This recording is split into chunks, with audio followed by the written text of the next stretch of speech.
Hello Chiranjeevi గారు. Hi Nagaraj గారు. చాలా బుక్స్ సేల్ అవుతున్నాయండి. Thank you so much for that. ఎందుకంటే నేనే చూస్తున్నాను అండ్ దాంతోపాటు ఆన్లైన్ ఆఫ్లైన్ సెషన్స్కి హ్యూజ్ డిమాండ్ పెరిగింది. వాళ్ళ స్పోకెన్ ఇంగ్లీష్ మీరు గతంలో ఏ విధంగా అయితే ట్రెండ్ ఆ మార్క్ని క్రియేట్ చేశారో అది ఇంకా కంటిన్యూ అవుతూనే ఉంది. గత 20 years ప్లస్ పైన అనుకుంటాను. అదే ఇంకా 27 years అది ఇంకా కంటిన్యూ అవుతూనే ఉంది. స్టిల్ పీపుల్ ఆర్ ఆస్కింగ్ అనమాట. అంటే ఎప్పుడెప్పుడు ఆన్లైన్ ఉంటుందా అని అడిగేటువంటి వాళ్ళకి కూడా ఆన్లైన్ ప్లాట్ఫామ్ని కూడా దగ్గర చేశారు మీరు. Thank you so much. So కొంతమంది అడిగినటువంటిది అంటే రిక్వెస్ట్లు ఉంటాయి కదండి, ఎవరికైనా సరే రిక్వెస్ట్ వేలో చెప్పాలి అని అంటే దాన్ని ఏ విధంగా చెప్పొచ్చు, ఏ విధంగా ఎగ్జిక్యూట్ చేయాలి, వర్డ్ ఫార్మేషన్ ఏ విధంగా ఉండాలి అనేటువంటిది అడగటం జరిగింది. ఓకే, ఎలా అండి ఇంగ్లీష్ ప్రకారం చూసుకుంటే ఎలా చెప్పాలంటారు?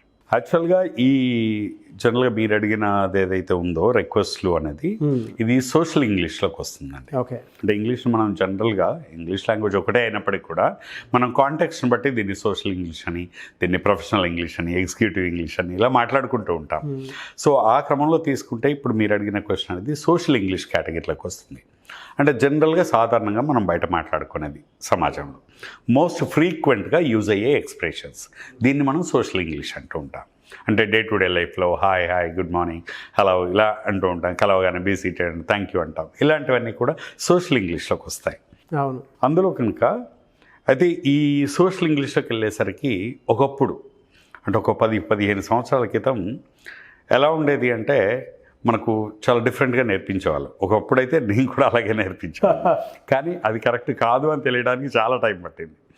అది ఎట్లా ఉండేది అంటే మనం సిచ్యువేషన్ తీసుకునే వాళ్ళం. రైల్వే స్టేషన్కి వెళ్తే ఎలా మాట్లాడాలి, పోలీస్ స్టేషన్కి వెళ్తే ఎలా మాట్లాడాలి, పోస్ట్ ఆఫీస్కి వెళ్తే ఎలా మాట్లాడాలి ఇంగ్లీష్లో అని కొన్ని స్టాండర్డ్ ఫ్రేజెస్ ఇచ్చి వీటిని బైహర్ట్ చేయించేవారు స్టూడెంట్స్ చేత, రైట్? సో కానీ ఈ పద్ధతి ఏమవుతుంది అంటే ఇది కరెక్ట్ పద్ధతి కాదు. ఇప్పుడు రైల్వే స్టేషన్కి వెళ్తే ఎలా మాట్లాడాలి, ఇది ఎంత యాక్చువల్గా ఇది ఎలా వచ్చిందో చెప్తాను. ఒకప్పుడు బ్రిటిష్ వాళ్ళు ఉన్నప్పుడు బ్రిటిష్ వాళ్ళ దగ్గర పనిచేసే నౌకర్లు ఎవరైతే పని వాళ్ళు ఉంటారో వీళ్ళకి ఇంగ్లీష్ అంతా నేర్పించడం కష్టం కాబట్టి వాళ్ళ అవసరాలకి కావలసిన ఇంగ్లీష్ని వీళ్ళకి నేర్పించేవాళ్ళు. బేసిక్గా వీళ్ళతో ఏ పనులు చేయిస్తారో ఆ సిచ్యువేషన్స్లో మాట్లాడే బేసిక్ స్టాండర్డ్ ఫ్రేజెస్ సెంటెన్సెస్ కొన్ని నేర్పించేవాళ్ళు. అలా వచ్చింది. కానీ ఈరోజు అది కాదండి, ఇట్ ఈస్ అ జనరలైజ్డ్. అయితే ఇప్పుడు రైల్వే స్టేషన్కి వెళ్తే అలా మాట్లాడాలి, పోలీస్ స్టేషన్కి వెళ్తే అలా మాట్లాడాలి అనేది ఒక్కొక్క సిచ్యువేషన్లో కాకుండా జనరల్గా ఎక్కడైనా మనం కామన్గా ఇంగ్లీష్ లాంగ్వేజ్ అనేదాన్ని అడాప్ట్ చేసుకోవడం రావాలండి. మెయిన్గా అడాప్షన్. దానికి కొన్ని క్యూస్, అంటే ఇప్పుడు నేను చెప్పబోయేది కొన్ని క్యూస్ అంటాం, అంటే లీడ్స్. ఆ క్యూస్ని బేస్గా చేసుకొని ఇంకా ఒకటి నేర్చుకున్నామంటే దాన్ని ఎక్కడైనా అప్లై చేసుకోవచ్చు. ఇప్పుడు మీరు అడిగిన కాంటెక్స్ట్ అదే ఏంటంటే పొలైట్గా రిక్వెస్ట్లు ఎలా చేయాలి, కామన్గా ఎవరైనా రిక్వెస్ట్ చేయడానికి ఎలా చేస్తామండి. దీనికి ఏం లేదండి, జస్ట్ 3 పదాలు. సింపుల్గా కెన్ యూ ప్లీజ్ అనేది ఒక వర్డ్, ఒక ఫ్రేజ్ నేర్చుకోవాలి. Can you please. అయితే సాధారణంగా కెన్ అనగానే చాలామందికి ఏంటంటే ఇది ఎబిలిటీని చెప్తుంది. అంటే I can speak, I can do this, I can do anything, ఇలా మన యొక్క క్యాపబిలిటీని చెప్పడానికి కెన్ అనే పదాన్ని వాడతాం మనం. అయితే ఇక్కడ కాంటెక్స్ట్ మారినప్పుడు కెన్ అనేది ఇలా మన యొక్క ఎబిలిటీని చెప్పడానికే కాకుండా పొలైట్గా రిక్వెస్ట్ చేయడానికి కూడా మనం వాడుతుంటాం. వర్డ్ సేమ్ అయినప్పటికీ కూడా ఒక చోట ఎబిలిటీని చెప్తే ఇంకో చోట రిక్వెస్ట్ చేయడానికి వాడుతూ ఉంటాం. అవును, for example can you please అంటాం. ఆ ప్లీజ్ తర్వాత ఇంకా మనం కావాల్సింది అక్కడ వర్డ్స్ యాడ్ చేసుకోవాలి. Can you please wait for some time, can you please make a move. ఇప్పుడు ఎవరు దారిలో అడ్డంగా ఉన్నారు, కొంచెం జరుగుతారా అంటాం. అది జనరల్గా మనం అంటాం సైడ్ ప్లీజ్ అంటాం. ఈ సైడ్ ప్లీజ్ ఇవన్నీ ఏంటంటే మనం జనరల్గా బస్సు ఎక్కినప్పుడు బస్సులో వెళ్తుంటే సైడ్ ప్లీజ్ అంటూ ఉంటారు కదా, అది విని ఇక్కడ వాడేస్తాం. దీన్ని కొంచెం ఫార్మల్గా చెప్పాలంటే can you please make a move, కొంచెం ముందుకెళ్తారా. Can you please move aside, కొంచెం పక్క జరుగుతారా. Can you please be seated, కొంచెం కూర్చుంటారా. Can you please wait for a minute, ఒక్క నిమిషం వెయిట్ చేస్తారా. ఇప్పుడు ఎవరో ఫోన్ చేశారు, can you please hold on the line, can you please hold on the line. ఇట్లా కెన్ యూ ప్లీజ్ అనేది ఒక 3 పదాలు. మనం జనరల్గా ఇది తెలియకపోతే ఏం చేస్తామంటే మాట్లాడుతున్నప్పుడు ఎవరైనా ఫోన్ చేయగానే లైన్లో ఉండండి అంటే బీ ఆన్ ద లైన్ అని చెప్పి వెళ్ళిపోతాం. అవును, లేదా ఎవరైనా వస్తే మనకు అది రఫ్గా అనిపించదు. మన క్యాజువల్గానే సిడౌన్ అంటాం. ఈ సిడౌన్ అంటే ఆర్డర్ అండి. హోల్డ్ ఆన్ ద లైన్ అంటే ఆర్డర్ అండి. అది డైరెక్ట్గా వర్బ్తో అలా చెప్పినప్పుడు వెయిట్ ఫర్ సమ్ టైమ్ అంటే ఇది ఆర్డర్ కింద వస్తుంది. అలా కాకుండా can you please wait for some time, can you please call me back after some time, can you please let me know this. ఇట్లా ఈ కెన్ యూ ప్లీజ్ అనేది కనుక అలవాటు చేసుకుంటే వాడడం ఇంక ఇది ఏ కాంటెక్స్ట్కైనా వాడుకోవచ్చు. అవును. కెన్ యూ ప్లీజ్ తర్వాత మనకు కావాల్సిన వర్డ్ యాడ్ చేసుకోవాలి. Can you please speak in English, can you please help me out, can you please wait for a while, ఇలాంటి ఎక్స్ప్రెషన్స్ వాడాలి. అయితే మరి ఎప్పుడు కూడా ఈ కెన్ యూ ప్లీజ్ అనేది ఒకటి సరిపోతుందా అదే కదా సార్ అనే డౌట్ వస్తుంది. సో అయితే ఇక్కడ కాంటెక్స్ట్ ఈ కెన్ యూ ప్లీజ్ అనేది కొంచెం చనువుగా ఫ్రెండ్లీగా ఉన్నప్పుడు వాడుతూ ఉంటాం. దీన్ని ఇంకా కొంచెం పొలైట్గా ఇంకా సబ్మిసివ్గా ఎదుటి వాళ్ళు మనకంటే చాలా పెద్దవాళ్ళు లేదా సుపీరియర్స్ అఫీషియల్స్ ఇంకా మనం సబ్మిసివ్గా చెప్పాలి అనుకున్నప్పుడు ఈ కెన్ యూ ప్లీజ్కి బదులుగా కుడ్ యూ ప్లీజ్ అంటాం. మీనింగ్ సేమే. కానీ జనరల్ గ్రామర్ నేర్చుకున్నప్పుడు ఎలా కన్ఫ్యూజ్ అవుతారంటే కెన్ అంటే చేయగలను ప్రెజెంట్ ఎబిలిటీ, కుడ్ అంటే చేయగలిగాను కదా ఇది పాస్ట్ ఎబిలిటీ పాస్ట్కు వాడాలి అనుకుంటారు. కుడ్ అనగానే చేయగలిగాను అనే మీనింగ్ వస్తుంది. I could achieve this, I could achieve that, I could do this ఇలా వస్తుంది.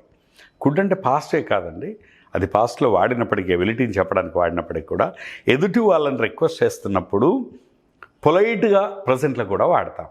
Can you please wait for some time అన్నాను కదా, దాన్నే ఇంకా పొలైట్గా చెప్పాలంటే కుడ్ యూ ప్లీజ్. ఇక్కడ మనం నేర్చుకోవాల్సింది can you please, could you please. ఇది ఇంకా పొలైట్గా ఉంటుంది. Could you please wait for some time, yeah could you please help me, could you please understand the problem, could you please ఇలా could you please. ఇప్పుడు మనం పొలైట్గా మామూలుగా can you please అని చెప్పాం, ఎదుటి వాళ్ళు మామూలుగా తీసుకుంటాం. ఇంకా కొంచెం పొలైట్గా చెప్పాం కుడ్ యూ ప్లీజ్ అన్నాం, అయినా వినట్లేదు.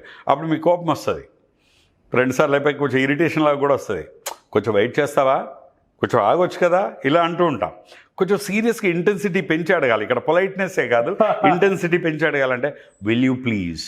ఇది థ్రెటనింగ్ లాగా వస్తుంది, మళ్ళీ పొలైట్గా ఉంటుంది. మన ఇంటెన్సిటీ అంటే ఆ సీరియస్నెస్ని చెప్తుంది అనమాట.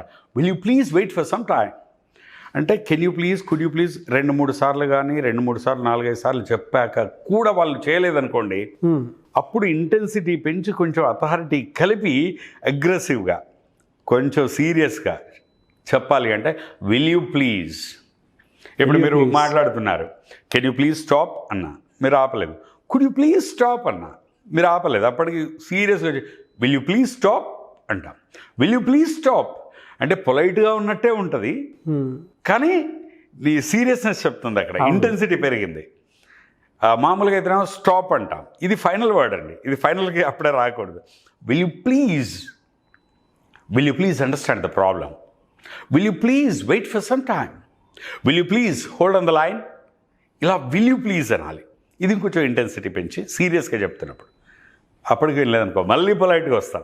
దాన్ని ఇంకా పొలైట్గా చెప్పాలంటే ఈసారి సీరియస్నెస్ తగ్గించి మళ్ళీ సబ్మిసివ్గా చెప్పాలంటే would you please wait for some time, would you please understand the problem, would you please come over here, would you please tell me the problem.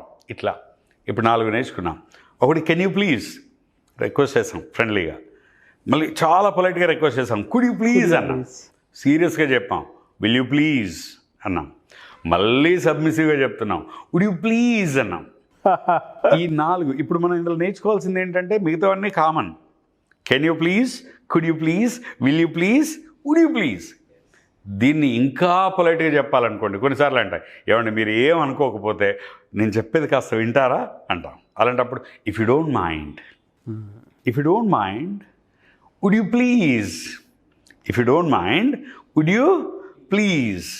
అంటే ఇప్పుడు ఈ ఇఫ్ యూ డోంట్ మైండ్ అనే దాని తర్వాత మనం 4 వాడుకోవచ్చు మళ్ళీ ఇందులో. ఇప్పుడు నేర్చుకున్నాం ఏంటి, if you don't mind can you please wait, if you don't mind could you please wait, if you don't mind will you please wait, if you don't mind would you please wait. అంటే first can you please, could you please, will you please, would you please. మళ్ళీ if you don't mind ఈ 4 ఏదైనా తీసుకోవచ్చు మనం. If you don't mind, can you please wait over there for some time? If you don't mind, could you please wait for some time? అవును, ఇట్లా if you don't mind అంట. ఇంకా మనం పొలైట్గా చెప్పాలనుకోండి ఇంకా చాలా అండి. ఏమైనా మిమ్మల్ని కాసేపు వెయిట్ చేయమని అడిగితే మీరు ఏమైనా ఫీల్ అవుతారా అంటాం. అంటే ఇండైరెక్ట్గా చాలా సబ్మిసివ్గా పొలైట్గా ఇలా చెప్తూ ఉంటాం. అవును. So if I ask you to wait for some time would you mind anything? If I ask you, if you don't mind అన్నాం కదా, మళ్ళీ ఇఫ్తో ఇంకో రకంగా చెప్తాను. అవును. If I ask you to wait for some time would you mind anything? ఈ ask అనేది ఫ్రెండ్లీగా వాడాలి. If I ask you to go there would you mind anything? If I ask you to tell me the truth would you mind anything? ఇలా అంటూ ఉంటాం. If I ask you, ఈ ask అనేది ఫ్రెండ్లీగా వాడతాం. అవును. అలా కాకుండా ఎదుటి వాళ్ళు కనుక కొంచెం పెద్దవాళ్ళు అయినప్పుడు, sir if I request you, ask ప్లేస్లో ఏం వాడచ్చు? Request. If I request you to wait for some time would you mind? If I request you to help me this would you mind? If I request you to, ఇలా అంటూ ఉంటాం అనమాట. So can you please, could you please, will you please, would you please. If you don't mind. And next one, if I request you, can you please, could you please, will you please, would you please. మళ్ళీ ఇఫ్తో, if you don't mind, if I request you. ఇంకోటి కూడా చెప్పచ్చు, ఏమంటే మీరు కాస్త పని చేయగలిగితే నేను హ్యాపీగా ఫీల్ అవుతానండి, మీరు కాస్త వెయిట్ చేయగలిగితే నాకు బాగుంటుందండి, ఇలా అంటుంటా.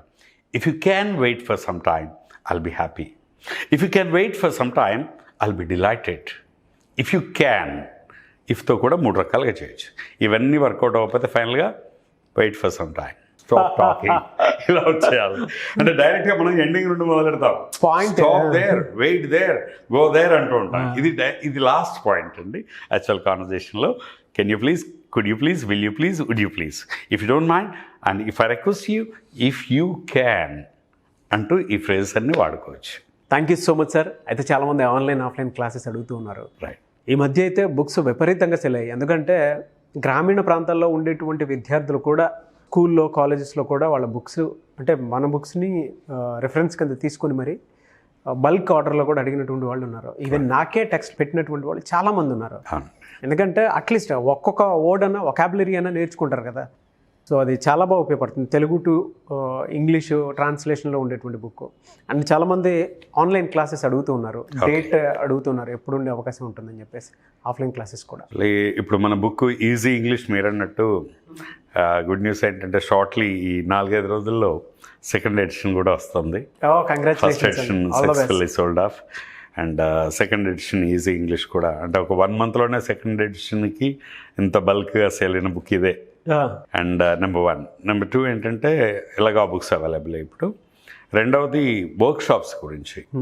మనం ట్రైన్ ద ట్రైనర్స్ వర్క్షాప్ మనం లాస్ట్ మంత్లో ఒక బ్యాచ్ సక్సెస్ఫుల్గా కంప్లీట్ చేసాం. మళ్ళీ నెక్స్ట్ బ్యాచ్ అడుగుతున్నారు. అందుకని ఈ October 14th, 15th, 16th 14th, 15th, 16th 3 days train the trainers workshop. అంటే స్పోకెన్ ఇంగ్లీష్ ట్రైనర్ అవ్వడం ఎలా, స్పోకెన్ ఇంగ్లీష్ ట్రైనర్ అవ్వాలంటే ఎలా ఉండాలి అనే దాని మీద ట్రైన్ ద ట్రైనర్స్ వర్క్షాప్. ఆ వర్క్షాప్ చేసిన వాళ్ళకి ఆటోమేటిక్గా మనమే ఈ చాలా ఆపర్చునిటీస్ కూడా చూపించడం జరుగుతుంది ట్రైనర్గా. గ్రేట్. అండ్ సో అదొకటి. రెండవది ఆన్లైన్ క్లాసెస్ మీరు అన్నారు కదా. ఆన్లైన్ క్లాసెస్ అయితే అక్టోబర్ 17th నుండి స్టార్ట్ అవుతున్నాయండి. మార్నింగ్ బ్యాచెస్ ఉన్నాయి, ఈవినింగ్ బ్యాచెస్ ఉన్నాయి. గ్రామీణ ప్రాంతాలే కాదు, ఇప్పుడు అబ్రాడ్ నుండి మనకు చాలా కాల్స్ వస్తున్నాయి, మీకు తెలుసు కదా. ఈ అబ్రాడ్లో ఉన్న వాళ్ళు కూడా చాలామంది ఏంటంటే ఆన్లైన్ క్లాసెస్ కోసం అడుగుతున్నారు. అందుకే morning batches, evening batches October 17th నుండి స్టార్ట్ అవుతున్నాయి. ఎవరైనా ఇంట్రెస్ట్ ఉంటే మనకు కనబడుతున్న ఫోన్ నెంబర్కి ఫోన్ చేస్తే మనం డీటెయిల్స్ ఇస్తాం. అండ్ ఈ ఆన్లైన్ క్లాసుల యొక్క ప్రత్యేకత ఏంటంటే, ఇప్పుడు ఇంతకుముందు వరకు ఆన్లైన్ చాలామంది చేస్తున్నారు, ఎన్నో అవుతున్నాయి. అలా కాకుండా మనం ఒక స్ట్రక్చర్డ్గా తీసుకొచ్చి ఇది 3-dimensional ప్రోగ్రామ్ అండి. ఓకే. అంటే spoken English, soft skills, personality development, ఈ మూడింటిని కలిపి ఒక యూనిక్ కోర్స్గా చేసి ఇప్పుడు దీన్ని మనం ఇస్తున్నాం. ఎందుకంటే ఇంగ్లీష్ నేర్పించడంతో పాటు సాఫ్ట్ స్కిల్స్, అంటే ఇప్పుడు గ్రూప్ డిస్కషన్స్ ఏంటి, జామ్ సెషన్స్ ఏంటి, ఇంటర్వ్యూస్ ఏంటి, దీంతో పాటు పర్సనాలిటీ డెవలప్మెంట్, మోటివేషన్. సో వారానికి రోజు పర్సనాలిటీ డెవలప్మెంట్, మోటివేషన్. మనకి ఈ ఆన్లైన్ క్లాసుల యొక్క ప్రత్యేకత ఏంటంటే ఎక్కడా లేనిది. ఇప్పుడు ఇది మనం ఆన్లైన్లో క్లాస్ చెప్పడంతో పాటు దీనికి బుక్స్ ఇస్తాం, దీనికి మనం వీడియోస్, రికార్డింగ్ అయిన వీడియోస్ యాక్సెస్ ఇస్తాం, మన యాప్ ద్వారా యాక్సెస్ ఇస్తాం, ప్లస్ ట్రైనింగ్ ఉంటుంది. 3-dimensionalగా ట్రైన్ చేస్తున్నాం అండి. వెరీ గుడ్ అండి. అక్టోబర్ 17th స్టార్ట్ అవుతుంది. చాలామందికి ఇది గొప్ప అవకాశం ఉంది. ఎందుకంటే ఇవాళ సాఫ్ట్ స్కిల్స్ కానివ్వండి, లేదా స్పోకెన్ ఇంగ్లీష్ సంబంధించినందుకు కానివ్వండి, అది బుక్స్ వైజ్ కానివ్వండి, ఆన్లైన్ సెషన్ వైజ్ కానివ్వండి, చాలా స్కోప్ ఉండేటువంటి దాన్ని. ఎందుకంటే అవి లాంగ్వేజ్ అనేది ప్రధానం అయిపోయింది వాళ్ళ, ఈవెన్ గవర్నమెంట్ స్కూల్స్లో కూడా ఇంపార్టెంట్ అయిపోయింది. అండ్ ప్రతి ఒక్కరూ నేర్చుకోవాల్సినటువంటి అవసరం ఉంది. అటు పిల్లలు కానివ్వండి, పేరెంట్స్ కానివ్వండి, అండ్ జాబ్స్కి వెళ్ళాల్సినటువంటి వాళ్ళు కూడా చాలా అవసరం ఉంది. Thank you so much and I wish you all the best. ఎందుకంటే ఆన్లైన్ క్లాసెస్కి నాకే చాలా కాల్స్ వచ్చాయి కాబట్టి అంటున్నాను. సో ఆన్లైన్ క్లాస్ 17th నుంచి స్టార్ట్ అవుతుంది కాబట్టి ఎవరైనా సరే మినిమం 100 మెంబర్స్ బ్యాచ్ తోటి స్టార్ట్ చేస్తారనుకుంటాను. సో ఆసక్తి కలిగిన వారు ఎవరైనా సరే ఎన్రోల్ చేసుకోవచ్చు. And thank you so much sir. Thank you. So చూసారు కదండి వీడియో. ఈ వీడియోపై మీ అభిప్రాయాన్ని కామెంట్ బాక్స్లో పోస్ట్ చేయండి. ముఖ్యంగా మీరు కనుక మీ ఇంగ్లీష్ని అంటే వొకాబులరీని డెవలప్ చేసుకోవాలనుకున్నా కూడా, లేదా బేసిక్ ఇంగ్లీష్ నాలెడ్జ్ని పెంచుకోవాలనుకున్నా కూడా మేధా ఈజీ ఇంగ్లీష్. సో ఈ బుక్ మీకు కనుక కావాలి అనుకుంటే ఈ బుక్ మీరు తీసుకోవచ్చు. ఎందుకంటే ఇందులో బేసిక్స్ నుంచి గ్రామీణ ప్రాంతాల్లో ఉండేటువంటి విద్యార్థులకు కూడా ఉపయోగపడే విధంగా దీన్ని డిజైన్ చేయడం జరిగింది. కాబట్టి ఆసక్తి కలిగిన వారు ఎవరైనా సరే ఈ బుక్కు సంబంధించినటువంటి మెటీరియల్ మీరు ఇంట్లో కూర్చొని మీకు అనుగుణంగా ఒక్కొక్క వర్డ్స్ నేర్చుకున్నా కూడా ఖచ్చితంగా లెర్నింగ్ ప్రాసెస్లో ఏదో తెలియని విషయం నేర్చుకుంటూ ఉంటారు ఎవ్రీడే. సో కావాల్సినటువంటి వాళ్ళు తీసుకోవచ్చు. స్క్రీన్ మీద కాంటాక్ట్ నెంబర్ కనిపిస్తుంది. సో కాంటాక్ట్ నెంబర్కి కాల్ చేసి డీటెయిల్స్ అన్నీ తెలుసుకొని బుక్స్ మీకు బల్క్లో కావాలనుకున్నా కూడా, ఒకే ఇంట్లో 2-3 ఉన్నా, లేదా వీటికి సంబంధించినటువంటి స్కూల్స్ కాలేజెస్లో ఉన్నా కూడా మీరు బల్క్లో కావాలి అనుకుంటే కూడా తీసుకోవచ్చు. కాన్స్టిట్యున్సీ వైజ్ కూడా తీసుకోవచ్చు. సో ఆ విధంగా కూడా కావాలి అనుకునేటువంటి వాళ్ళు, మీ నాలెడ్జ్ లేదా మీరు సెల్ఫ్ ఇంప్రూవ్మెంట్ చేసుకోవాలి అనుకునేటువంటి వాళ్ళు ఖచ్చితంగా ఇటువంటి బుక్స్ని రెఫర్ చేయొచ్చు, రీడ్ చేయొచ్చు. Thank you. ఒకవేళ మీకు స్క్రీన్ మీద కనిపిస్తున్న కాంటాక్ట్ నెంబర్ కనెక్ట్ అవ్వట్లేదంటే మిస్టర్ నాగ్ అఫీషియల్ నా ఇన్స్టాగ్రామ్ ఐడి ఉంది. సో ఆ ఇన్స్టాగ్రామ్ ఐడి మీకు ఇక్కడ స్క్రోల్ అవుతుంది. దాని త్రూ కూడా మీరు కనెక్ట్ అవ్వచ్చు. ఆన్లైన్ ఆఫ్లైన్ సెషన్స్ ఎప్పుడు ఉంటాయి, ఏ విధంగా ఉంటాయి అనేది కూడా మీరు తెలుసుకోవచ్చు. అండ్ ఈ వీడియో లైక్ చేయండి, షేర్ మాత్రం తప్పకుండా చేయండి. ఇలాంటి మరిన్ని వీడియోస్ కోసం మా ఛానల్ ఫాలో అవ్వండి. Thank you.